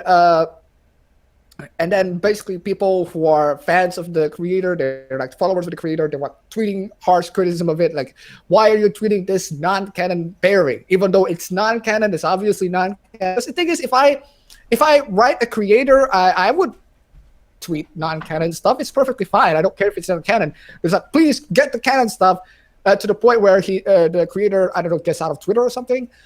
And then the other example was that Steven Universe fan artist that got harassed because she went to the hospital and she tried to go off herself. Yeah, we talked about that a while back. We don't want to. I think everybody's been talking about this. Mr. Medical already brought that up. I was expecting, because since I was in that Tumblr ship of some sort. I still love shipping characters, though. I was expecting a little him making fun of people who shipped. I was expecting to get butt raped, but it was a gentle slap in the ass, so it wasn't really that special. Anyway, back to the shipping thing. The second one, and the one that I love, is Supernatural. They love to ship. They love to ship Sam and Dean Winchester. Wincest is the term that Mr. Metacore didn't touch on Wincest, because it's a little bit too triggering for him. I know, but Wincest is the most popular ship. It's so popular to the point where the creators notice fun of it. They have this scene, they have this clip from the show showing Dean basically says, what's a slash fic? And Sam was like, as in Sam/Dean. That's funny. And Dean was like, yeah, together, yeah. But you do know we're brothers, like. matter. Oh, come on. That's just sick. He closes the laptop immediately. That's good. That's funny. It is freaking hilarious. It is. I know about I know about the supernatural thing because I knew a girl who I went to college with, and she was all about that. And she would, I mean, she like changed and switched her genders, and of course she's a huge feminist. Like she was just the biggest feminist I ever knew. I swear to God, like that ever knew personally. So it didn't surprise me once I saw all the shipping that was going on, but. Because it's weird, because they seem to be really all about that shit. Feminists are weird that way. So and the thing is, that's really funny, because I am not a feminist. I love to browse on Tumblr. I used to love to browse on Tumblr, reading these fanfiction stuff. I love to read fanfictions, and I'm not a feminist, so right. I don't know how could you get indoctrinated into that such thing. I still love ship characters. I embrace shipping characters, even shipping gay characters or shipping lesbian characters. I like to do that. And then you have these people like, oh, they're suddenly feminists and everything. Oh my god. Yeah, exactly. I find it. Do you know if Rebecca Sugar, the woman who created Steven Universe, do you know if she's actually a social justice warrior? Because I don't know if she's come out like and said something or done something. And the reason why I asked is because I remember when the show was first coming out and I saw some trailers and artwork, and I thought, based on the art style, I was like, oh, this is, like I just assumed, I was like, this looks like some social justice shit. I don't want to watch it. Besides the fact that I don't really have a lot of spare time, so it's not as though I could really sit down and devote time to it. And then people were telling me, no, it's not like that. It's actually really good, stuff. And I was like, okay, well, I'm sure it's fine. But then I noticed the fandom around Steven Universe was extremely cancerous. To your point, what you were talking about, where the fandom, the Tumblr surrounding the Steven Universe fandom is just really fucked up. And so I was like, well, I think if anything, they ruined it for me. But I wonder though about Rebecca Sugar, if she has actually said or done anything that sort of reveals her beliefs on it. I don't know if she has, but I thought I would ask, see if you knew. Well, I don't really know, because the thing is, I don't really care. And yeah, my brother is watch Steven Universe quite often, not as often as he was before, because he's on elementary school. He goes to his uncle's house because the elementary school is like very close. Middle school. Jesus Christ. And then he watched a lot of Steven Universe, a lot of these Cartoon Network shows, and he was like, I was also asking him, like, why is Steven Universe like have this cancerous fandoms and everything like that? And I asked him, what's the storyline behind it? Well, it turns out that Steven Universe basically promotes a lot of positivity. Basically, promotes a lot of very positive vibes, maybe fat positivity or gay positivity and everything like that. And in that sense, okay, fine. Especially with the main character is fat guy. The main character is a fat guy, and because they basically have this sort of a positivity theme. Everything is positive. So the reason why the fandom is so cancerous is because they're not used to, because the people that are into Steven Universe, there's never been like a huge confrontation, a huge like adversary. Theme of adversary. It's the actual show itself, but my brother who watched it, the show is lighthearted. Yeah. The show is very lighthearted. Yeah. The show is very lighthearted. The show is very positive and everything like that. But maybe it is a little bit too positive. There are enemies here and there, but there are bad guys here and there, but the show's overall vibe is positive, and that positive vibe is why attracting these people. Because why are Sherlock? I could also pull off the question: why are Sherlock's fandom consist of people shipping Sherlock and John Watson? Well, few factors can play. One is because both Benedict Cumberbatch and Martin Freeman are very attractive guys, so of course they're going to ship them. Yeah, that's the part where why supernatural people ship Sam Winchester and Dean Winchester because they're hot. Wait. I don't know if Benedict Cumberbatch is that attractive, but he does have a lot of charisma. No, Okay. he's a bit funny looking, but I think that the funny thing, this is the thing about men though, you don't necessarily have to be classically handsome for women to like you. If you have other traits, Yeah. no, seriously, if you have like a great sounding voice, or if you carry yourself a certain way, or if you're really stylish or whatever, I think that Cumberbatch he pulls it off in other ways. Because this is the funny thing, is that I started watching Sherlock. My old roommate lived with me, and she originally thought he was a bit unfortunate looking when she first saw him, and she was like, "Oh, he's a weird looking guy." But then by the end of the first episode, she was like, the panties were soaked because of the way he played the character and his voice and stuff like that. So but I think that Yes. like he may not be classically attractive. Yeah. I'm talking about Brandy Book Cumbersnoot, but he is attractive. When you look at the whole package, a lot of times to women. Yes. And so yeah. Anyway, go ahead. Yeah. So there's that. That's another factor. The second factor is the reason why Sherlock attracts a lot of these like very these Tumblrites, I would say, is because Sherlock, contrary to what people say, is actually not a very smart show. It's actually not. The way they present the story is very. Let's just compare. I know it's a really hard stretch. Compare Sherlock to True Detective. If you compare the way Sherlock tells the story and True Detective tells the story, True Detective was a lot more subtle in its storytelling. It is basically It has a lot more nuance. You don't explicitly say Sherlock shows everything. Just be explicit towards everything, like what Sherlock analyzed, everything like that.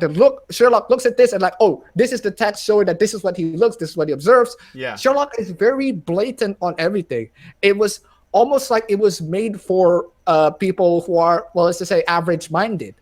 Yeah, I could see that. It was made for a wider audience than True Detective was. Yes, Sherlock, it was made for a more wider audience, which is why it appeals so much to people. It's like they're analyzing this and analyzing that. Because by the time I made that Sherlock video, I've had people from the John Locke conspiracy theorists coming into my video and telling me queerbaiting. I supported the idea of queerbaiting, even though in the video, I like queer as a whole, and you're accusing me of the thing that I criticize. So you don't listen to what I have to say, which is, and this cancerous fan base of Sherlock just basically having these conspiracies and like that. Yes, I know. Yes, I know. There are moments in Sherlock where they basically tease John Watson and Sherlock. Then they tease the idea that they're gay. I know. That doesn't mean that they're actually gay. So you're putting this theory on the freaking Tumblr of how two characters are like gay. Holy freaking God. And at least if you're like trying to have fun with it, because I have my own conspiracy theories myself of how certain characters are ships, and I keep it to myself. I keep it to myself. I don't care. I'm not gonna like shove it to people's throat or anything like that. But these people are shoving it to my throat. Sure. They're telling me that you should follow my idea. If you disagree with me, then well, it comes back to that again. They seem a little bit overly attached to these fictional worlds, which could be that could be a whole other can of worms. But I'm not a psychologist, so I'm not going to go there. But I do find that sometimes they protest too much. Yes, too much into fiction, and that's the thing. They're putting way too much emphasis to fiction, too much fiction into their head, to the point where they're outright denying reality. And since we're seeing these people on the social justice cliques denying reality, well, and then I see Tumblrites denying reality, denying canon. Please have these ships that I have that are not canon to make it canon, please. I think I see a little bit of correlation there. And it's especially funny because I've seen like these. Have you read the news of that site that basically puts you in an alternate universe where Hillary Clinton is president? No.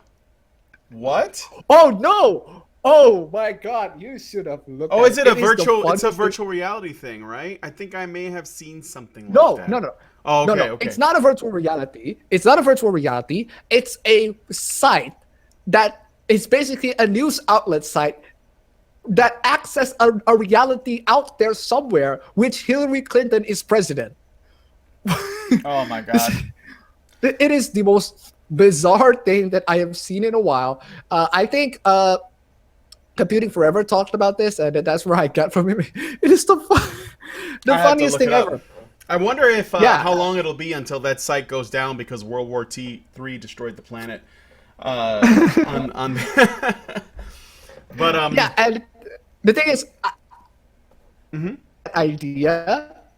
I'm not denying that idea. I would love to explore the ideas of what if Hillary Clinton is president, because by the time if let's just say that happens to be true, that would be like a really damn good fiction. Like I would say Hillary Clinton. The world is peace and quiet, but then suddenly changed when Hillary Clinton attacked. Then a group of Kekistani native tribes come in to rebel against the president. Yeah, It that's is, right. it is going to. Yeah, I'm buying it. I am fucking buying it in that case. I am. If you're starting off with that premise, and you continue with that premise, look, we're sold. We're sold. Money out. Actually, Here, go ahead, make that story. That's entirely doable if somebody from Kyrgyzstan starts writing for that site. They could easily Yes. add that story. Just be like a sudden hijack twist. that site. Yes. The same way you hijack. The same way you hijack, he will not divide us. Please hijack Exactly. that site. Anybody on 4chan? There you go, Oh my 4chan. God! Speaking, keep doing it because I love what 4chan did to "He Will Not Divide Us" with that flag. Oh my God! It was the most beautiful thing that I have seen in a while. Like they actually accomplished it. I was Oh yeah. stunned. That was it, man. Weaponized autism at work. It actually worked. I was astonished. Everybody was like astonished, and I've shown this to my friends. My friends know the "He Will Not Divide Us" thing. Like even they find it so what? He will not divide us. He will not divide us. Like, chatting all of these stuff because like, what are these people doing? They're like autists, like a bunch of really crazy up children. And then people trolled the entire place. And then Shia LaBeouf got captured by the police. Then they moved out "He Will Not Divide Us" into just raising this flag. And even they find out the flag. It's Yep. to the point where Shia LaBeouf has a freaking baseball bat running around the entire field guarding the place. It's going to be a long 4 years for Shia LaBeouf. A long 4 Oh years. my God. That poor guy. Oh I don't my know. God, I don't know Shia. what state he's going to be in, but I imagine it's going to be like Sam Neill at the end of In the Mouth of Madness. That's what Shia Oh my LaBeouf's God. going to be. But Oh God. speaking of new stuff and the Kekistanis, do you know about the statue that was built on Wall Street of the little girl that was Yes. meant to stand in opposition of the bull that symbolized Wall Street for many, many years? Well, Yes. did you know that some people, some trolls, I think from 4chan, they actually got someone to go downtown with the strongest glue they could get their hands on and a "Make America Great Again" hat, and they glued the hat to the girl's head, and she's wearing the hat. Wow. Yeah. So That is amazing. and then they took a bunch of pictures with it. and the thing is, I don't know if it's like winter in that time.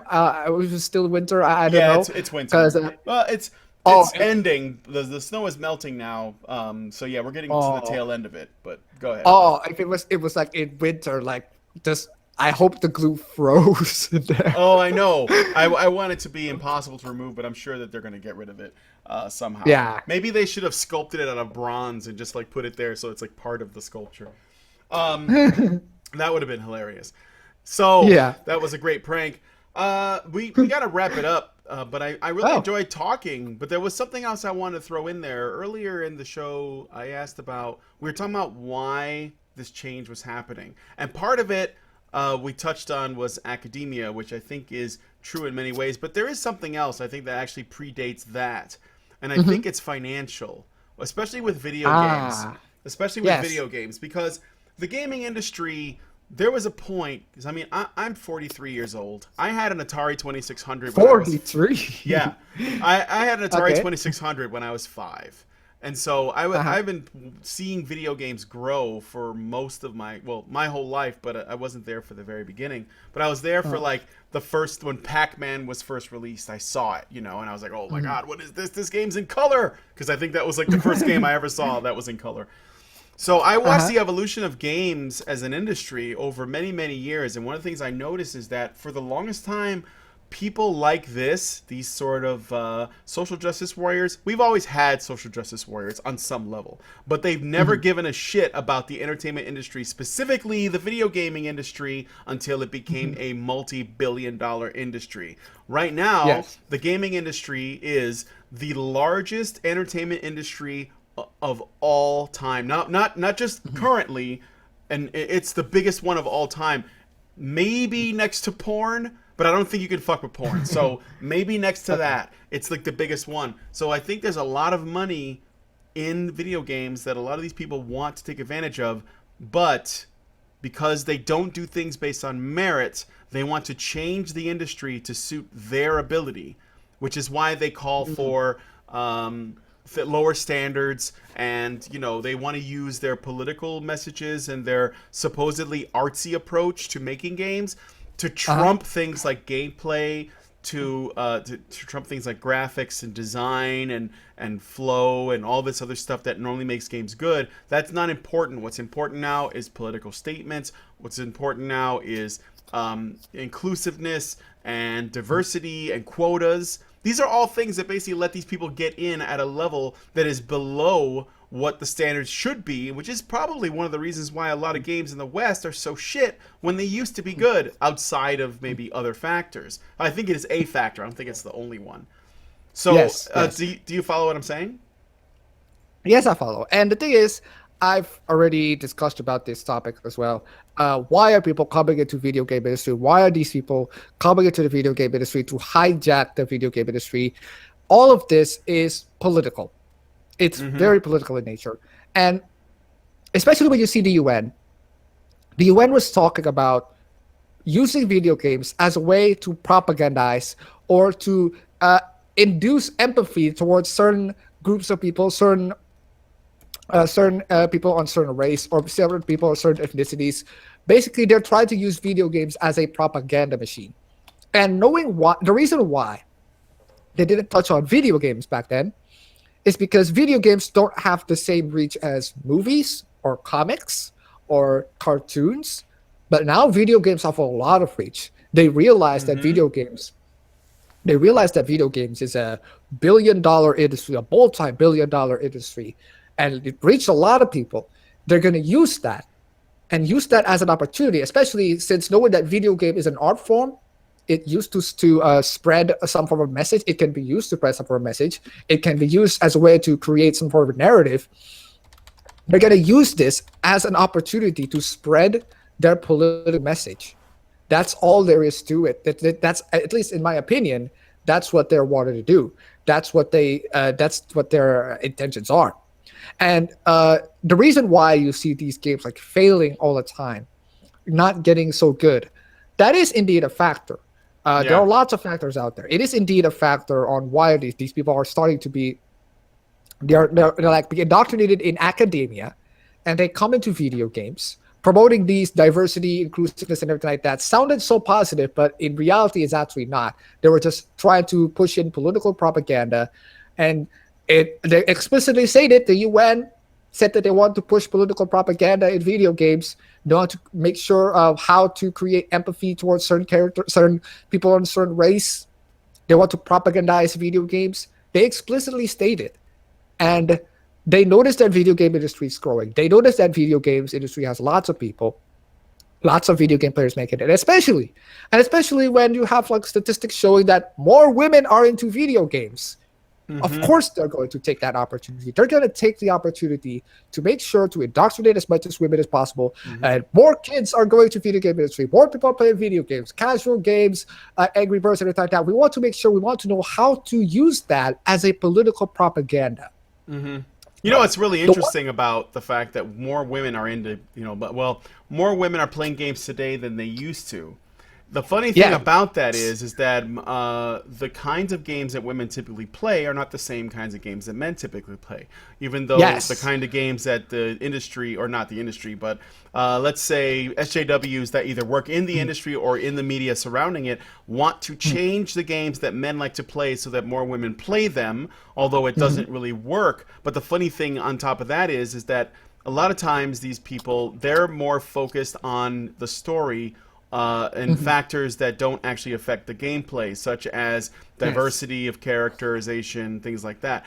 But the story is really important. So to them, because if the game doesn't have a story, then they can't talk about politics and social justice because they don't have a story to do that with. The thing that's interesting about that is, though, the majority of female gamers that are really into games tend to play games that don't actually have much of a story. What I mean is they tend to be interested in puzzle games or simulators like The Sims, Yes. Civilization-style games. These games don't usually have a narrative, but they are the kinds of things that girls tend to like to play. Stuff that involves, like Minecraft, like where you're doing a lot of, digging and building and, you're doing things like that. These are popular with girls overall, right? Not completely. I get it, exceptions, all that, but this tends to be popular with them on the whole. The weird thing is that if SJWs got their way, then they would actually fundamentally change the kinds of games that girls also tend to enjoy, making them enjoy them less. Because nobody wants Tetris to have a story. They tried that once, and it was a really bad idea. It was so stupid. I think it was on PS1 or PS2 or something. It's like a Tetris game with a storyline. So Yeah. I don't know. Okay, so now, yeah, I was also about talking about the reason why, yes, women play a lot of casual games. Women play games that are, you might notice that the genres that these women play are very simplistic in nature.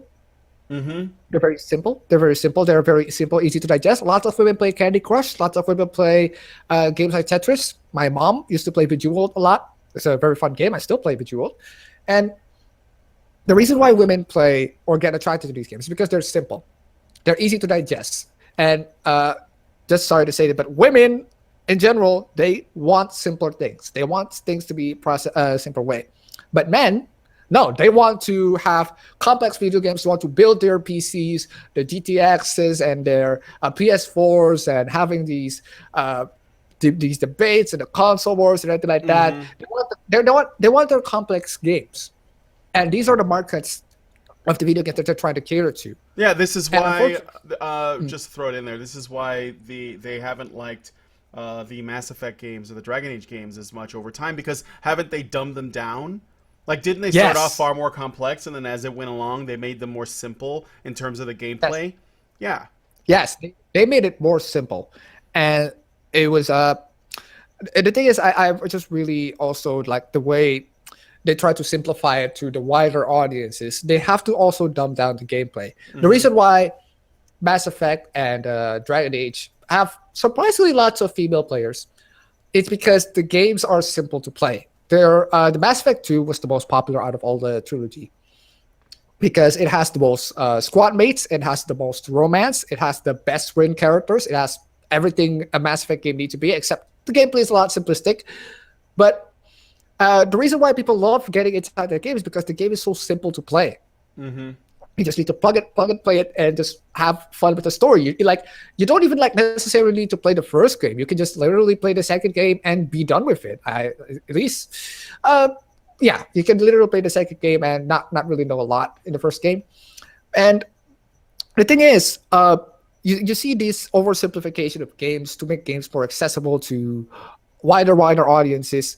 And I can see where they're coming from, but to say that it was more to appeal it and make it simple to appeal to just women, I think there are so many more men out there.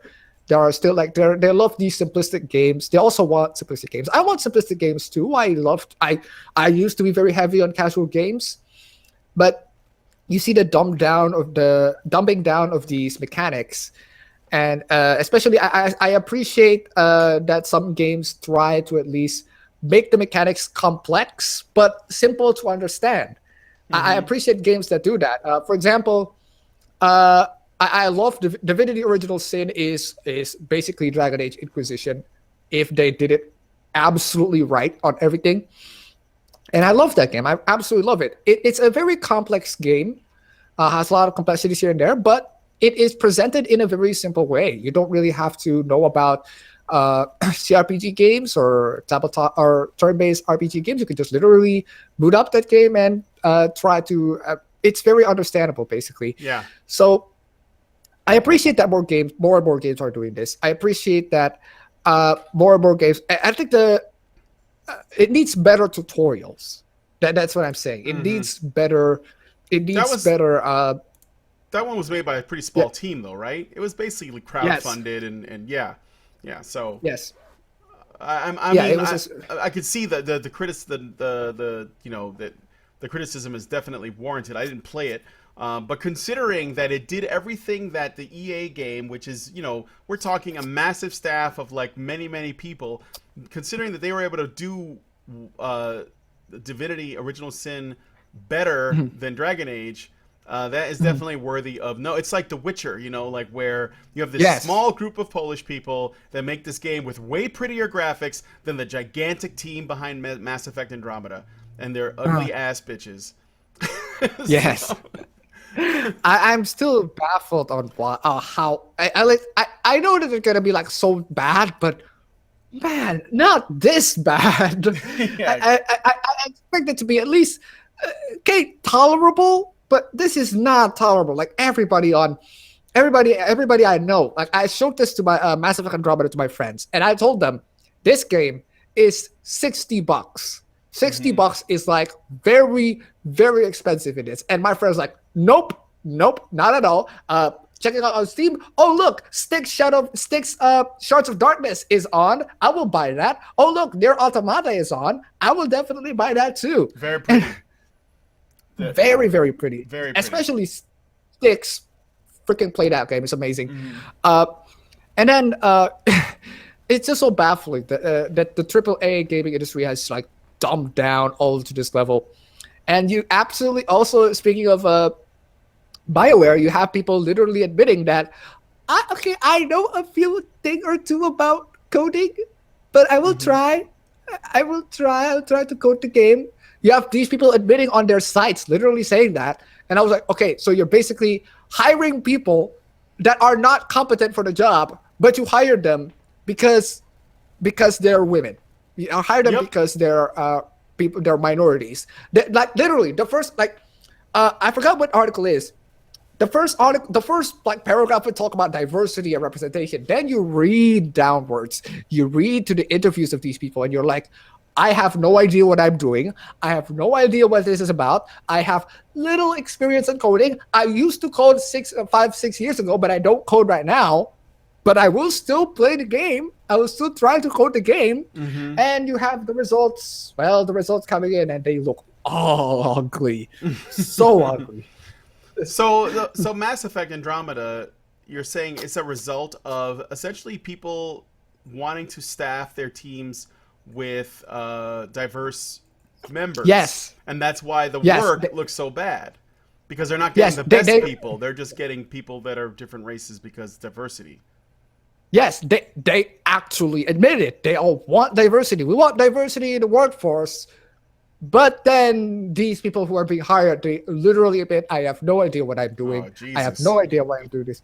Oh, why? Oh, God. Like, I forgot which site hosted that one, but I hope. My God, whoever. I hope other developers see this and learn from this. You probably want the best people, and you don't want to focus on just having the most diverse people. So what's wrong? What's wrong with meritocracy, guys? Come on. No, what's wrong? Nothing's wrong with. Well, you'll see. We saw it. I mean, I don't know. This is why I don't know. This is why I mostly play Japanese games. Mostly. I understand. Yeah. Anyway, we're gonna have to go, but this was a really good talk. I'd like to bring you back sometime. We can talk about other shit as definitely. Love to be here. Oh, well, thanks for coming on. I want to thank you, Appabend, for joining us. How late is it over there in? How late is it over there in Indonesia? Oh, how late? It's 5 a.m. Oh wow. Oh, so it's early. Yeah. It's not late. It's early. So you basically told me to have a stream at 3 a.m. Well, thanks for making the time to do that. Okay, you were gonna ask me something. Uh, I think it was like 5 p.m. in there. Here it's 4 o'clock. Oh, 4. Oh, okay, it's 5 so- p.m. It's 5 p.m. Eastern time, but I'm not Eastern. I'm Central time. So. Oh, okay. Yeah, all right. So. Yeah. So there's that. All right. Well, thanks for doing that. I'm sorry that it's so late over there, early over there. It's all right. But yeah, no, it's good. Oh, by the way, yeah, have you when I asked you, did you ever hear of Honey Badger Radio before? Did you know? What? Did Seriously? you ever hear? No. Seriously? I'm I serious. subbed to you guys. I subbed to you guys like since ever. Oh, really? But the thing, yes, I've watched a lot of your shows, so this is a lot of honor to be here. Oh, well, thanks for I didn't know that you knew who we are. That's great because we don't usually talk about, video games and comics that much. We mostly focus on men's issues and feminism, but Yes. I'm glad I'm glad that you enjoy watching our show. So that's cool. All right. Yeah, I've been subbed. Yeah, so we're gonna sub to you too. I sub to you myself, but well, I'll do it as Honey Badger Radio. Well, okay. Yeah, Thank you. no problem. So anyway, I want to thank Appabend for taking time to come out and join us on the stream today. I hope that you guys had fun. I want to thank you guys for coming on and watching us, as well as the CIA for making sure that I didn't say anything I shouldn't have. And Hi there. yes, hello CIA members. I hope you're enjoying our show, and we'll see you guys on the